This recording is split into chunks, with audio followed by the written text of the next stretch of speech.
Добрый вечер. Эфир телеканала ТР продолжает программа «Бугунь». Я Роман Спиридонов. И начнем мы с новости, которые пришли совсем недавно. Генеральная ассамблея ООН поддержала обновленную резолюцию против незаконной милитаризации России оккупированного Крыма, а также частей Черного и Азовского морей. Об этом сообщили во время 36-й пленарной сессии Генеральной Ассамблеи.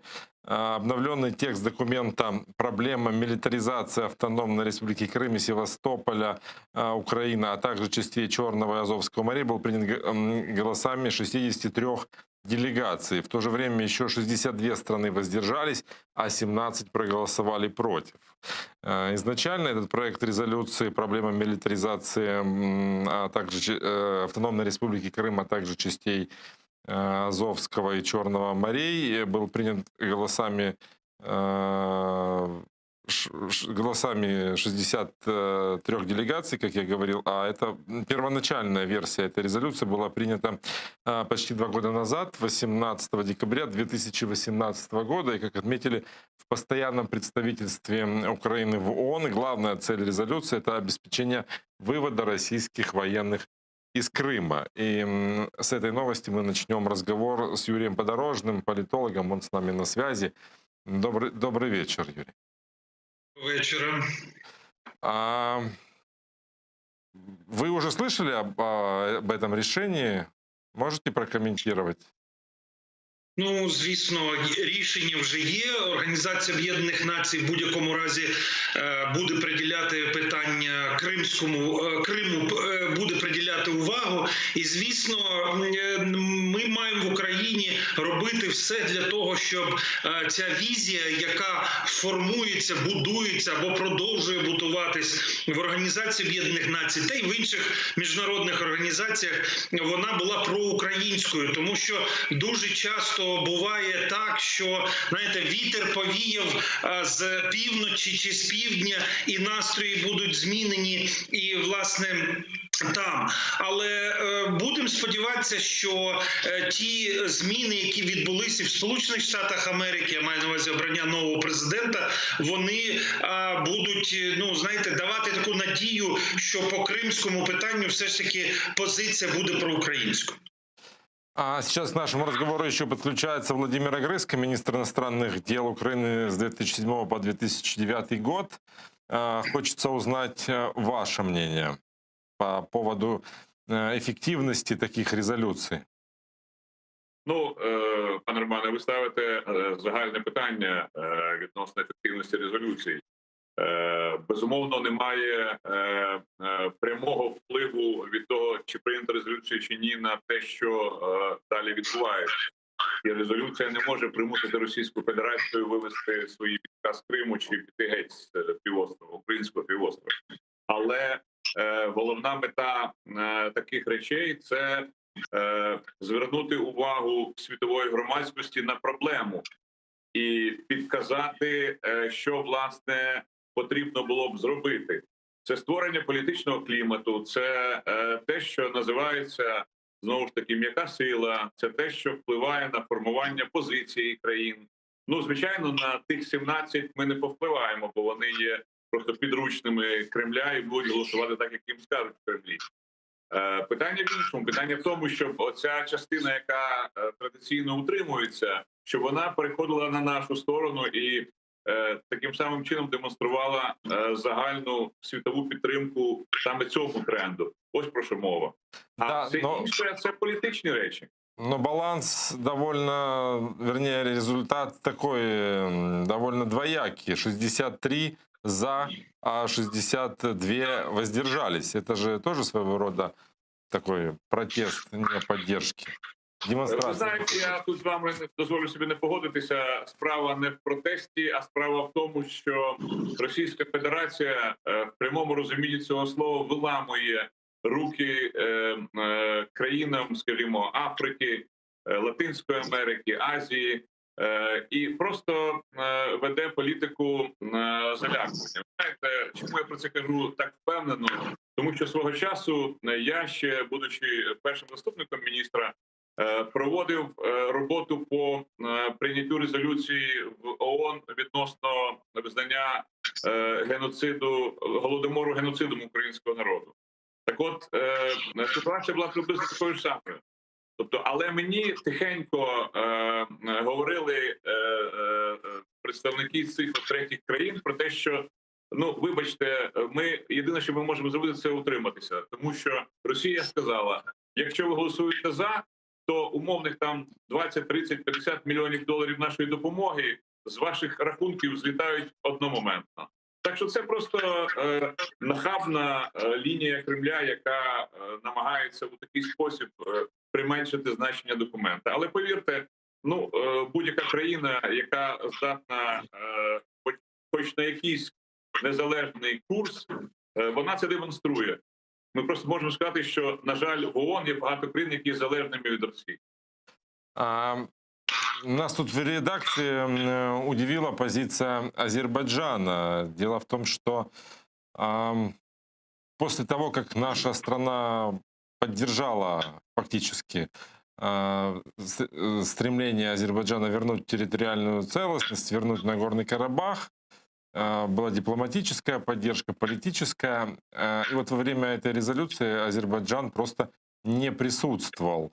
Вот вопрос к вам обеим. Давайте с Юрия начнем. Как вы считаете, это тоже такой политический ход или просто не было людей?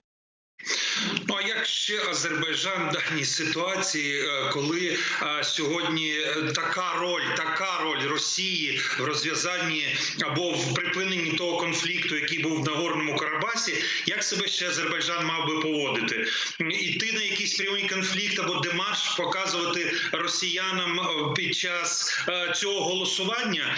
Звісно, нам би хотілося б, щоб всі 100% країн заявили, і не тільки заявили, а й діяли в інтересах України, заявили про те, що Крим український, що в жодному разі вони не будуть визнавати. Ну, давайте говорити про те, що і тут є політика. Можливо, я б не став би Азербайджан зараз винуватити, у них своя є кризова ситуація, але і голоса проти від цієї країни ми не отримали. І, очевидно, пан Володимир краще в цих питаннях розбирається і нам пояснить, нам з вами.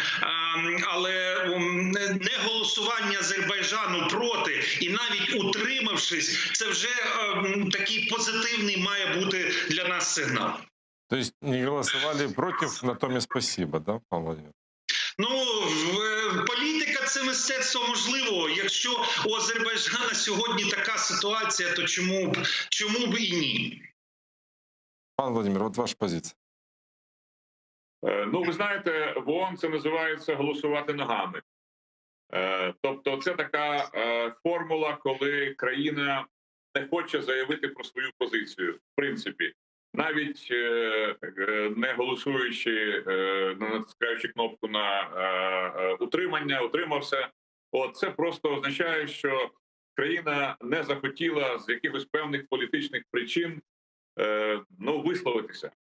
Звичайно, для нас це, я вважаю, не дуже приємний сигнал, тому що і пан Юрій абсолютно правильно наголосив на тому, що ми політично підтримали Азербайджан, і ця лінія у нас є постійною і незмінною. Натомість Азербайджан на даному етапі вирішив не голосувати в принципі. Це лише означає, що, можливо, той самий тиск, про який я говорив, було здійснено і на Азербайджан. Було сказано, що от тепер ми будемо просити вас голосувати у такий чи інший спосіб. Тому, мабуть, це було наслідком знову-таки російського тиску. Іншого я тут не бачу.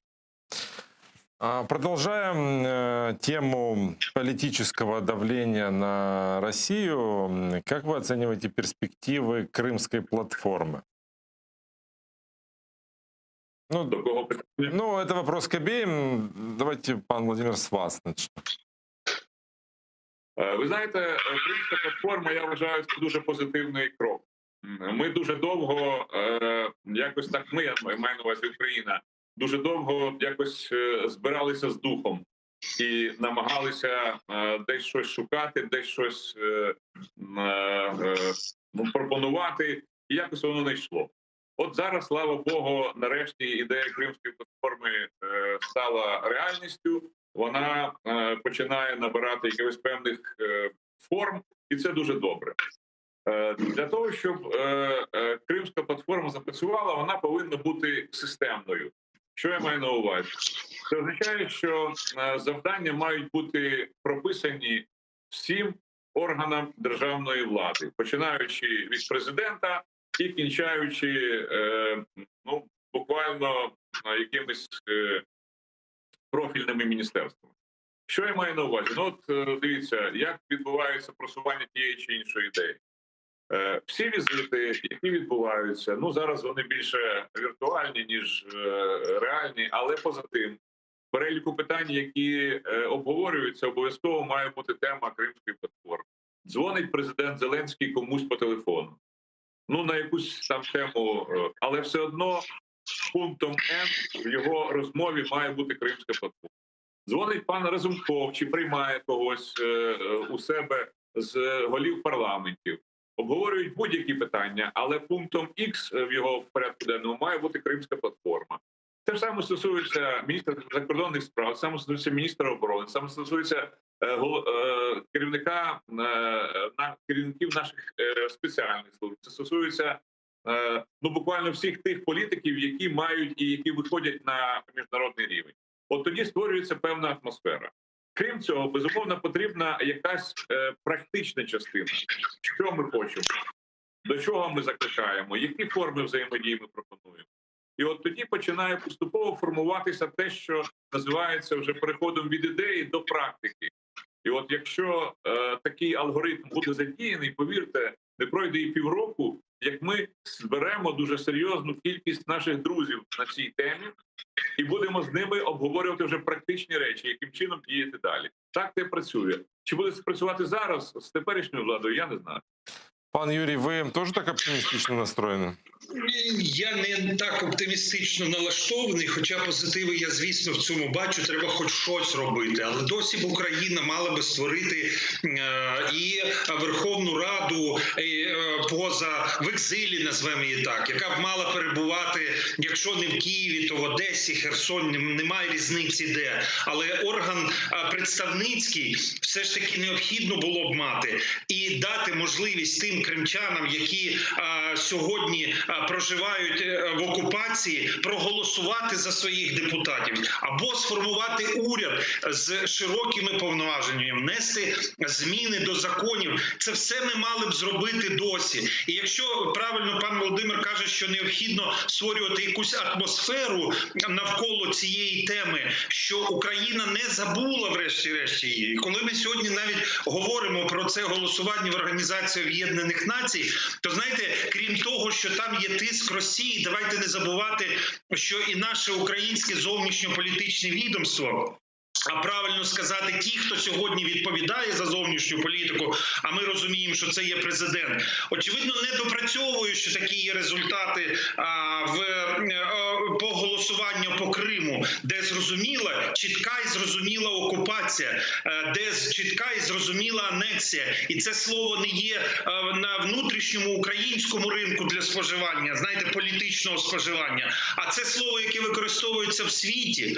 Так от, очевидно, нам треба було б досі зробити набагато радикальніші кроки для того, щоб і наші партнери в світі прекрасно розуміли, що Україна ніколи не відмовиться від Криму, які б формати в Росії не існували, або в світі, які б формати політичні не існували, Україна буде завжди наполягати на тому, що це її територія. І, звісно, для цього треба робити кроки. Не напівкроки, не заглядування, не, знаєте, не відповіді на дії росіян, на здоганяння цієї політики, а самим формувати цю політику. І, як на мене, варто було б все-таки йти шляхом створення такого уряду, який би міг автономно, згодою з центральним українським керівництвом і на міжнародному рівні представляти Крим як автономну республіку. А вот идея насчет правительства, ну, я так понимаю, это правительство в экзиле, да, вот часто она используется, но у нас почему-то этот опыт не применяли. Как вы думаете, почему? Ну, давайте тогда, раз вы, пан Владимир, вам вопрос. Ну, я згодним з паном Юрієм. Єдине, оскільки я все життя працював на зовнішньому напрямку, то я і говорю про зовнішні справи. А те, що пан Юрій наголосив відносно того, що нам треба було б значно активніше працювати і всередині країни, то я з цим двома руками погоджуюся. І це абсолютно правильно. Які форми для цього вибрати, це вже наступне питання. І тут знову-таки треба, мені здається, до цього підходити системно. Треба збирати відповідних представників відповідних органів, сідати за стіл і випрацьовувати стратегію. Знаєте, що найбільше бракує в нашій як внутрішній, так і в зовнішній політиці, це стратегічного бачення, що ми хочемо. Спочатку треба визначити мету, а потім під цю мету працювати дуже прагматично, шукаючи ті інструменти, які дозволять до цієї мети якомога швидше дійти. Чи це буде уряд в екзилі, чи це буде якась інша форма, чи це будуть зовсім інші інструменти. Це вже спеціалісти, які долучені до процесу, визначать самостійно. Ми можемо як громадськість підказувати свої ідеї. Я дуже вдячний пані Юрію за таку ідею. Це теж, до речі, один з варіантів, який ми могли б спробувати використати. Хоча їх, безумовно, є значно більше. Тому питання тут, власне, знову ж таки, в здатності стратегічно і системно мислити. Якщо така здатність у влади є, тоді шанси на позитив зростають. Якщо це буде хаотичні кроки чи реагування на російські кроки, ну тоді ми будемо дуже довго ходити по одному і тому самому колу. Давайте поговорим еще об одной части Украины, оккупированной Россией, это о Донбассе. И там, по мнению многих экспертов, я не знаю, вот хочется узнать и ваше мнение, зашли переговоры в тупик. Да? Мы слышим много разных месседжей оттуда про создание 5 шагов украинской трехсторонней группы, потом какие-то предложения, российские предложения, которые озвучивают боевики, говорят о плане «Б». Вот как в этом разобраться людям и стоит ли ждать какого-то прогресса в переговорах по Минску? Пан Юрій. Ну, дивіться, насамперед, якщо розбиратися, давайте вийдемо із того, що у кого яка мета. У України це відновлення територіальної цілісності. І іншої мети у нас не може бути в перемовинах. І яким чином ми там цього всього будемо досягати, нехай фахівці, оті призначені люди на перемовини в нормандський формат, в Мінськ, ще кудись, нехай вони займаються цими питаннями, тобто дорожки вибудовують. Що стосується росіян, у росіян є теж мета, і ця мета називається знищення незалежної української держави. І як би ми сьогодні не вибудовували свою позицію по Донбасу, по Криму, взагалі по російському напрямку, ми маємо розуміти, що якщо наша зовнішня політика не буде виходити із цього розуміння, то у нас нічого виходити не буде. Ми чомусь хочемо знайти, знаєте, видумати якийсь велосипед в цих перемовинах, знайти якісь слова росіянам, щось ще там догодити, розказати, що ми могли б зробити. Або от формула президента Зеленського «просто треба перестати стріляти», от є така формула. І мир одразу наступить на другий день, чи через день, чи з якимись іншими формулами. Тому, якщо ми будемо прекрасно розуміти оці дві позиції – Україна – відновлення територіальної цілісності і Росія – бажання знищити українську державу, ну тоді буде зрозуміло, чому будь-які перемовини з росіянами, чи то в Мінську, чи в Нормандії, чи в нормандському форматі, вони будуть заходити в тупік. І нічого з цих перемовин в кінцевому підсумку не буде позитивного. Чи зможемо ми домовитися? зможемо тільки тоді, коли складеться відповідна політична ситуація як всередині країни, так і зовнішньополітична ситуація, тільки не в стосунках України і Росії, а геополітична ситуація. Тому маємо те, що маємо, як говорить теперішній очільник делегації України в Мінській групі. Тому мене взагалі не дивує те, що вона в тупику. Навпаки, цей тупік у мене особисто викликає тільки якийсь позитив. Чому? Тому що я розумію, що наша делегація не здає наші позиції. Тому і, власне, просування в перемовинах немає. Я с вами не прощаюсь, но к нашему разговору сейчас подключается Роман Лозинский, народный депутат с фракции «Голос». Добрый вечер, пан Роман. Доброго вечера. В парламент внесли закон об особом статусе ОРДЛО. Я так понимаю, это продление действующего ныне закона. Как вы прогнозируете голосование по нему? Треба подивитися, що відбулося за цей рік, після того, як минулого грудня 2019 року продовжили на черговий рік, по суті, там особливий статус окремих територій. Ми отримали ще більше паспортів Російської Федерації для жителів Донецької та Луганської області, і за цей рік точно Росія здобула, а Україна програла в цьому сенсі. Що стосується тристоронньої контактної групи і цілої діяльності за цей рік, ми досі не маємо єдиного зрозумілого плану щодо деокупації Донбасу.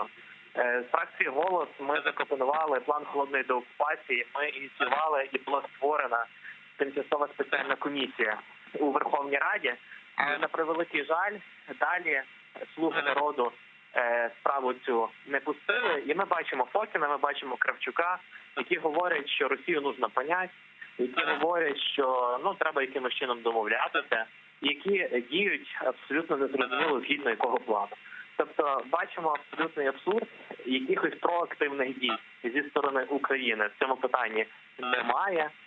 Парламентарі дізнаються з новин про так званий план спільних дій і вибори потенційно, які мали би проводитися в березні на території Донецької та Луганської областей, в Донецьку та в Луганську. А зараз продовження ще на рік цього такого особливого статусу місцевого самоврядування, це абсолютно нічого не дасть Україні. Це загрозливо, це ризиковано, поки немає єдиного плану дій, узгодженого зі всіма правоохоронними органами, безпековими органами, парламентом. Доти ці всі кроки є лише напівкроками, більшість з яких є шкідливими, а частина з яких є небезпечними. Но не будет ли такой же небезопасной отмена этого закона? Он хотя бы регулирует сегодня взаимоотношения с людьми, которые остались на той территории?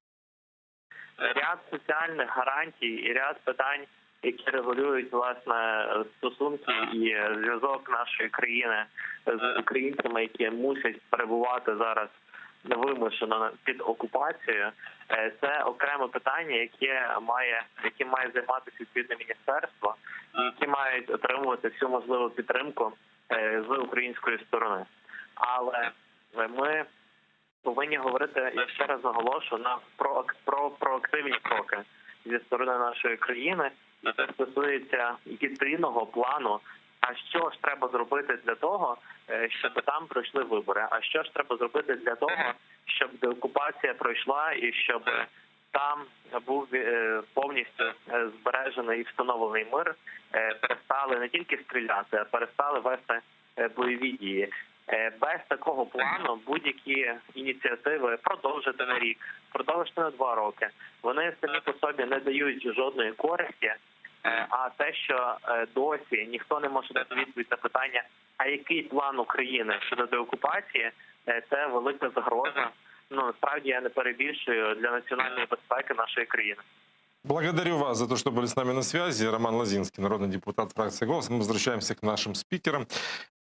И завершая тему Донбасса, Хочется вот услышать ваше мнение по поводу, есть ли смысл продлевать особый статус ОРДЛО или стоит еще его продлевать? Вот, пан Юрій. Ну, а куди ми дінемося від того, щоб такий особливий статус був? Інше питання, що, очевидно, той написаний закон, який вже зараз діє, він все-таки застаріває. Нам необхідно і навіть за допомогою прийняття нового закону вибудовувати і нові стосунки, які будуть відображати ті реалії, які є сьогодні в стосунках України, Росії і Донбасу між ними. Відповідно, ми ж з вами прекрасно розуміємо, що такий закон, він насамперед має бути зорієнтований на тих людей і на полегшення ситуації з людьми, які проживають на окупованій території і не вважають, що розрив зв'язків з Україною є правильним. Тому і, власне, в цьому законі, я думаю, що найбільший акцент необхідно робити на тому. А що стосується вже там якихось маневрів щодо виборів, часу цих виборів, яким чином це все буде відбуватись. Дійсно, це все має бути формулою, яку Україна має запропонувати як цілісною, з якою погодяться, власне, переговорники, як з одної, так і з другої сторони. Благодарю вас. Юрий Подорожный, политолог, был с нами на связи, а мы продолжаем разговор с Владимиром Агрыско. И вот в словах Юрия меня вот немножечко как вот зацепила его оценка о том, что тупик, в котором оказался Минск, вызывает позитив. Ну, вы согласны с такой оценкой? Ну, пане Романе, давайте виходити справді з речей принципових. Тобто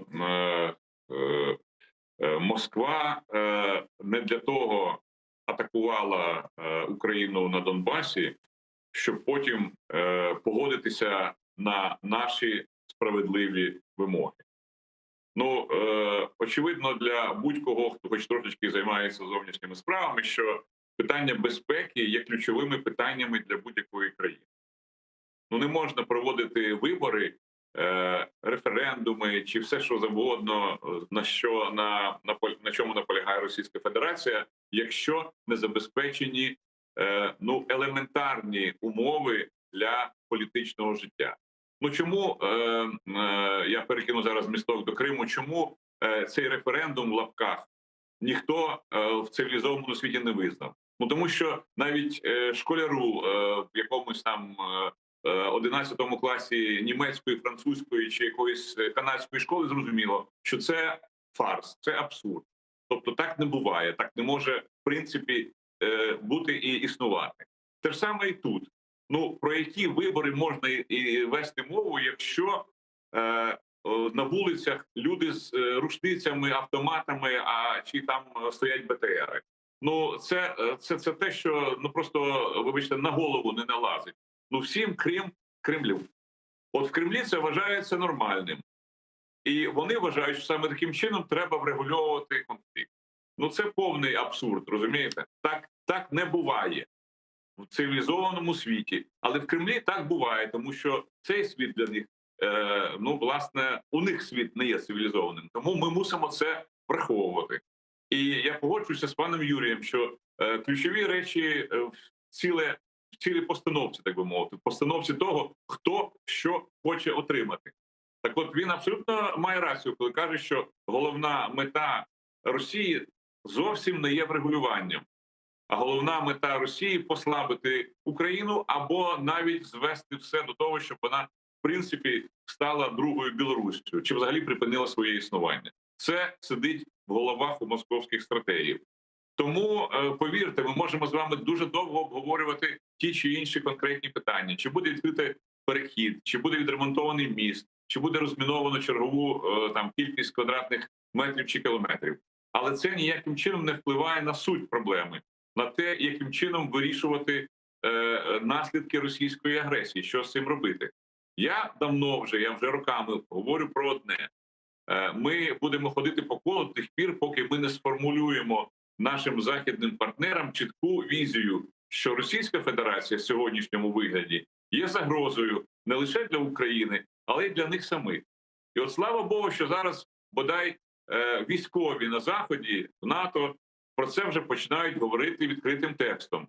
Тепер нам треба ще це ж саме зробити для того, щоб політики, які завжди обережні, які завжди дипломатичні, зрозуміли ту ж саму просту істину. І от коли ці два вектори зійдуться, от тоді ми отримаємо не точкові санкції проти Ваксельберга чи якогось іншого Дерипаски, чи якогось іншого російського олігарха, а проти системи, коли ці санкції будуть секторальними, коли вони будуть фактично призводити до того, що Росії стане реально погано. От тоді ситуація і поміняється. До цього часу ми з вами будемо обговорювати всі аспекти дрібні і тактичні безкінечно, але без жодного результату. Ось про що мова. Благодарю вас. Владимир Огрызко, министр иностранных дел с 2007 по 2009 год, был с нами на связи. А сейчас к нам подключается Юрий Рашкин, депутат окружных сборов округа Рок в штате Висконсин. Здравствуйте, Роман. Добрый вечер, Юрий. Казалось бы, что тема выборов президента США уже закрыта и все понятно, но нет. Проходят митинги, вернее, Трамп провел митинг свой первый послевыборный, где, казалось бы, он должен был бы агитировать за республиканцев на выборах в Конгресс, если я не ошибаюсь, или в Сенат. А он опять говорил о себе, опять о том, что украли голоса. У нас, к сожалению, мало времени, но вот давайте за эти 5 минут, которые у нас остались, попробуем обрисовать ситуацию, что сейчас происходит в Соединенных Штатах и как это повлияет на весь остальной мир. Хорошо, спасибо, Роман. Во-первых, надо понимать, что много дезинформации и пропаганды, которая попадает на рынок для украинского, для российского, для русскоязычного потребителя, оплачивается Кремлем и идет с той стороны. Поэтому идет очень агрессивная кампания, чтобы у людей было мнение такое же, как Кремль хочет им навязать. А мы видим, что Владимир Путин — это пока что один из немногих оставшихся лидеров, которые не поздравили будущего следующего президента Байдена. Потому что мы видим с нашей стороны все, в общем-то, ясно, потому что голоса уже сертифицированы, процесс движется, это не моментальный процесс, он занимает какое-то время, но это происходит и все движется, но при этом Трамп продолжает, ныть о том, что хоть у него украли выборы. Мы знаем, что 4 года назад демократы вот так проиграли Трампу, и действительно никто не мог поверить, что это действительно так произойдет, что Трамп станет президентом. Но он стал президентом, и мы пережили эти 4 года. Поэтому я хочу сказать республиканцам, что мы эти 4 года они тоже переживут и будут еще на самом деле только рады результатам. Но президент, он естественно думает только о себе. Он думает о том, как он будет раскручивать свою марку.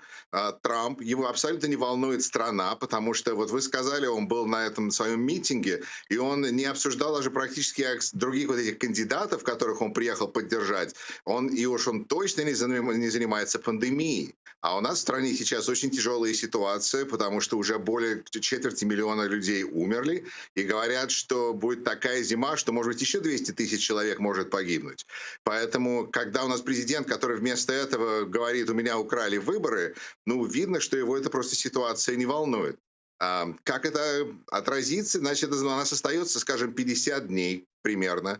До этого времени Трамп будет делать все, что может, чтобы навредить Байдену, навредить всем, кто считается врагом Владимира Путина. Поэтому сидим и наблюдаем, что это означает и что может сделать один человек, который такой обозленный. Говорят, что он может вообще даже не вернуться в Белый дом после праздников. Он уедет во Флориду и просто останется во Флориде, а потом в день инаугурации Байдена, говорят, Трамп хочет устроить собственное ралли и сказать, что он будет избираться в 2024 году и украсть прожектор у Байдена. Поэтому жизнь политическая продолжается. Мне очень жалко людей, которым врут. в таком количестве и рассказывают, что Трамп все равно будет президентом, потому что им будет тяжело, это будет травма, когда выяснится, что на самом деле, смотрите, президентом стал Байден. Но я заключаю сейчас пари с моими консервативными друзьями и прошу их, чтобы если Байден стал президентом, чтобы они согласились дать какие-то деньги на благотворительные цели, потому что, ну, как-то надо эту энергию развернуть в какой-то позитив. Потому что люди устали, люди готовы вернуться и начать заниматься проблемами. И я думаю, что мы движемся в этом направлении, просто медленнее, чем нужно. Благодарю вас за вашу позицию, за анализ того, что сейчас происходит в Соединенных Штатах. Юрий Рашкин, депутат окружных сборов округа Рок в штате Висконсин, был с нами на связи. Сейчас прайм.